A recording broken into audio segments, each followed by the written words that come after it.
కళ్యాణం, శివ అంటే భద్రం, శివ అంటే సుఖం, శివ అంటే సంతోషం, క్షేమం, యోగం. ఇవన్నీ నాకు శివుడు అక్కర్లేదు, ఇవేవి అక్కర్లేదు. అందుకే పార్వతీదేవి సతీదేవిగా అవతార పరిసమాప్తి చేస్తూ లోకానికంతటికీ ఒక సందేశం వచ్చింది. భవోదహోద్భేష్టి శివం శివీతరః.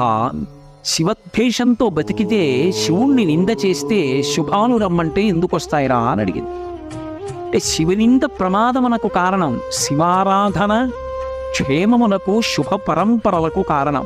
శివుడు అన్న మాటకు అర్థం ఏమిటంటే ఎప్పుడూ మంగళములను చేయుట తప్ప అసలు అమంగళము చేయుట అన్నది ఆయన యొక్క విశేషముగా ఎన్నడూ ఉండనివాడు. అందుకే మీరు జాగ్రత్తగా గమనిస్తే ఏ దేవతా స్వరూపానికి లేనటువంటి పేరు ఒక్క శివుడికే ఉంటుంది, సదాశివ.